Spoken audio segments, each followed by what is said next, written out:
भगवत गीता यथारूप अध्याय 15 पुरुषोत्तम योग। भगवान ने कहा जाता है कि एक शाश्वत अश्वत्थ वृक्ष है जिसकी जड़ें तो ऊपर की ओर हैं और शाखाएं नीचे की ओर तथा पत्तियां वैदिक स्तोत्र हैं। जो इस वृक्ष को जानता है वह वेदों का ज्ञाता है। इस वृक्ष की शाखाएं ऊपर तथा नीचे फैली हुई हैं और प्रकृति के 3 गुणों द्वारा पोषित हैं। इसकी टहनियाँ इंद्रिय विषय हैं। इस वृक्ष की जड़ें नीचे की ओर भी जाती हैं जो मानव समाज के सकाम कर्मों से बंधी हुई हैं। इस वृक्ष के वास्तविक स्वरूप का अनुभव इस जगत में नहीं किया जा सकता। कोई भी नहीं समझ सकता कि इसका आदि कहाँ है, अंत कहाँ है या इसका आधार कहाँ है।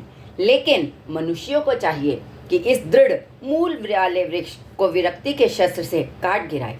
तत्पश्चात उसे ऐसे स्थान की खोज करनी चाहिए जहाँ जाकर लौटना ना पड़े और जहाँ उस भगवान की शरण ग्रहण कर ली जाए जिससे अनादिकाल से प्रत्येक वस्तु का सूत्रपात तथा विस्तार होता आया है। जो झूठी प्रतिष्ठा, मोह तथा कुसंगति से मुक्त है, जो शाश्वत तत्व को समझते हैं, जिन्होंने भौतिक काम को नष्ट कर दिया है, जो सुख तथा दुख के द्वंद्व से मुक्त हैं और जो मोह रहित होकर परम पुरुष के शरणागत होना जानते हैं, वे उस शाश्वत राज्य को प्राप्त होते हैं। वह मेरा परम धाम ना तो सूर्य या चंद्रमा के द्वारा प्रकाशित होता है और ना अग्नि या बिजली से। जो लोग वहां पहुंच जाते हैं वे इस भौतिक जगत में फिर से लौट कर नहीं आते। इस बद्ध जगत में सारे जीव मेरे शाश्वत अंश हैं। बद्ध जीव के कारण वे 6 इंद्रियों से घोर संघर्ष कर रहे हैं जिनमें मन भी सम्मिलित है। इस संसार में जीव अपनी देहात्म बुद्धि को एक शरीर से दूसरे में उसी तरह ले जाता है जिस तरह वायु सुगंधि को ले जाता है। इस प्रकार वह एक शरीर धारण करता है और फिर इसे त्याग कर दूसरा शरीर धारण करता है। इस प्रकार दूसरा स्थूल शरीर धारण करके जीव विशेष प्रकार का कान, आँख, जीभ, नाक तथा स्पर्श इंद्रिय त्वचा प्राप्त करता है जो मन के चारों ओर संपुंजित है। इस प्रकार वह इंद्रिय विषयों के एक विशिष्ट समुच्चय का भोग करता है।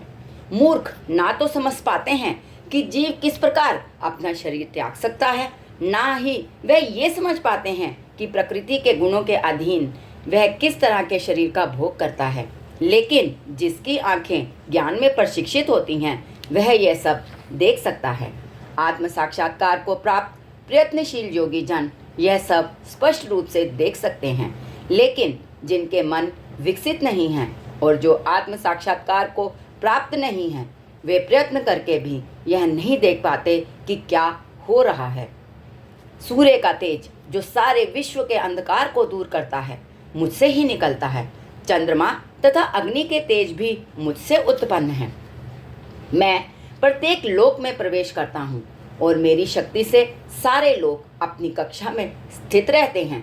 मैं चंद्रमा बनकर समस्त वनस्पतियों को जीवन रस प्रदान करता हूँ। मैं समस्त जीवों के शरीरों में पाचन अग्नि वैश्वानर हूँ और मैं श्वास प्रश्वास प्राणवायु में रहकर 4 प्रकार के अन्नों को पचाता हूँ। मैं प्रत्येक जीव के हृदय में आसीन हूँ और मुझसे ही स्मृति, ज्ञान तथा विस्मृति होती है। मैं ही वेदों के द्वारा जानने योग्य हूँ। निसंदेह मैं वेदांत का संकलन करता तथा समस्त वेदों का जानने वाला हूँ। जीव 2 प्रकार के हैं, च्युत तथा अच्युत। भौतिक जगत में प्रत्येक जीव च्युत क्षर होता है और आध्यात्मिक जगत में प्रत्येक जीव अच्युत अक्षर कहलाता है।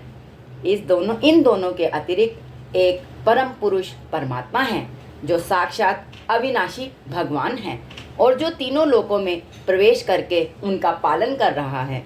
चूँकि मैं अक्षर तथा अक्षर दोनों के परे हूँ और चूँकि मैं सर्वश्रेष्ठ हूँ, अतएव मैं इस जगत में तथा वेदों में परम पुरुष के रूप में विख्यात हूँ।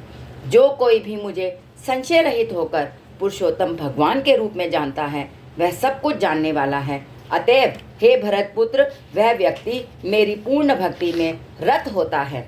हे अनग, यह वैदिक शास्त्रों का सर्वाधिक गुप्त अंश है जिसे मैंने अब प्रकट किया है। जो कोई इसे समझता है वह बुद्धिमान हो जाएगा और उसके प्रयास पूर्ण होंगे। इस प्रकार श्रीमद् भगवद गीता के 15वें अध्याय पुरुषोत्तम योग का भक्ति वेदांत अर्थ पूर्ण हुआ। हरे कृष्णा।